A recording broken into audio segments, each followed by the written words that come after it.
किले से लाल किले से मोदी जी ने फिर एक बार झूठ और जुमलों की लड़ी लगा दी। न विकास की बात की, न भारत के भविष्य का रोड मैप बताया। 2 घंटे तक केवल झूठ और जुमलेबाजी करते रहे। आइए आपको मोदी जी के झूठ और उसका सच बताती हूं। जो कभी आतताई आतंकवादी हमें आकर के मार के चले जाते थे, जब देश की सेना सर्जिकल स्ट्राइक करती है, जब देश की सेना एयर स्ट्राइक करती है। मोदी जी, कम से कम लाल किले की प्राचीर से तो सेना के नाम पर झूठ मत बोलिए।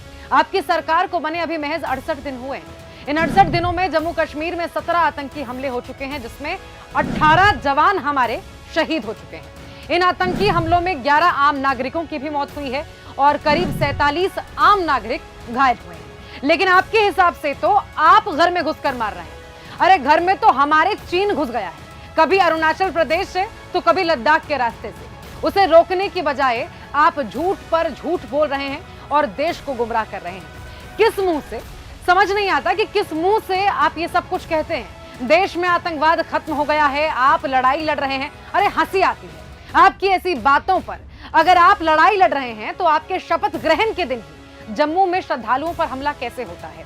सच तो यह है कि सेना का नाम हमेशा आप तब लेते हैं जब आपको अपनी राजनीति चमकानी होती है। केवल अपनी राजनीति चमकाने और वोट पाने के मकसद से आप सेना का नाम लेते हैं, जिसकी कीमत हमारे जवान चुका रहे हैं। और मैं आज लाल किले से फिर बार एक अपनी पीड़ा व्यक्त करना चाहता हूं। हमारी माताओं, बहनों, बेटियों के प्रति जो अत्याचार हो रहे हैं, उसके प्रति देश का आक्रोश है।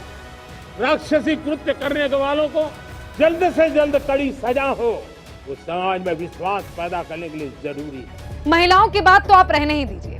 2000 महिलाओं का बलात्कार करने वाले रेवन्ना के साथ प्रचार आप करते हैं। महिला पहलवानों का शोषण करने वाले को संसद में अपने साथ आप बिठाते हैं। बेटियों को सड़कों पर पिटवाते हैं। मणिपुर में महिला के चीरहरण पर खामोश रहते हैं। और आप महिला अत्याचार और सुरक्षा की बात करते हैं। बिल्किस बानो के रेपिस्टों का सम्मान करने वाले महिला सुरक्षा पर ज्ञान ना ही देना तो अच्छा रहेगा। शर्म आनी चाहिए आपको। कृपया करके ये ढोंग अब बंद कर दीजिए मोदी जी। ईमानदारी के साथ भ्रष्टाचार के खिलाफ मेरी लड़ाई जारी रहेगी। खुद दुनिया का सबसे बड़ा घोटाला करके बैठे हैं और कहते हैं भ्रष्टाचार के खिलाफ लड़ाई लड़ रहे हैं। इलेक्टोरल बॉन्ड के नाम पर चंदे का धंधा आपने किया, जिसको 2014 तक घोटालेबाज बताते रहे। 2014 के बाद अपनी पार्टी में मिलाकर पाक साफ कर दिया और कह रहे हैं भ्रष्टाचार से लड़ रहे हैं। आपके भ्रष्टाचार का नमूना तो पूरा देश देख रहा है। थोड़ी सी बारिश में पूरा सिस्टम लीक कर जाता है। 1200 करोड़ रुपए की लागत से बनी नई संसद लीक हो जाती है। 600 करोड़ से बना राम मंदिर लीक हो जाता है। करोड़ों लगाकर बनाया गया एयरपोर्ट ताश की पत्तों की तरफ बिखर जाता है। और अब पता नहीं किस मुंह से भ्रष्टाचार का पाठ पढ़ाने चल दिए हैं। कुछ लोगों ने यह भी कहा कि क्या आजादी के इतने सालों के बाद हमारा मीडिया ग्लोबल नहीं होना चाहिए? ये कैसा मजाक है मोदी जी? मीडिया पर 75 पहरे आपने लगवाए, मीडिया को पिंजरे में कैद आपने किया, पत्रकार को पत्तलकार आपने बनाया और अब कह रहे हैं ग्लोबल बनाएंगे। 95% मीडिया आपके इशारे पर चलती है। देश इन्हें गोदी गोदी बुलाता है, आप इन्हें अपने इशारों पर नचाते हैं। 10 सालों में आपसे एक प्रेस कॉन्फ्रेंस नहीं हुई। जब आपका मन करता है तो स्क्रिप्टेड इंटरव्यू कर लेते हैं, खाली अपने मन की बात करते हैं और कह रहे हैं मीडिया को ग्लोबल होना चाहिए। कुछ लोगों ने यह भी कहा कि क्या आजादी के इतने सालों के बाद हमारा मीडिया ग्लोबल नहीं होना चाहिए? अरे मोदी जी, ग्लोबल होने के लिए तो मीडिया को आजाद भी तो होना पड़ेगा। मीडिया को पहले स्वतंत्र तो कर दीजिए, फिर ग्लोबल बनाइएगा। देश को ऐसे लोगों से बचना होगा।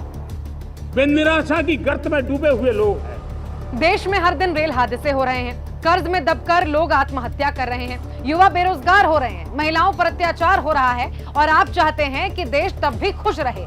आपसे सवाल ना किया जाए, वह मोदी करे। आपके राज्य में अमीरों का कर्जा माफ हो रहा है, किसान कर्ज के कारण आत्महत्या कर रहा है, पेपर लीक के कारण छात्रों के भविष्य पर अंधकार छा रहा है और आप चाहते हैं कि देश निराश ना हो। सच ये है कि आपने और आपकी नीतियों ने 10 सालों में इस देश को निराशा के गर्त में धकेल दिया है। गरीबी, भूखमरी, महंगाई से लेकर बेरोजगारी तक हर मुद्दे पर आपकी नाकामी आज देश के लिए काल साबित हो रही है। अब आपकी बातों पर हंसी नहीं, तरस आता है, तरस।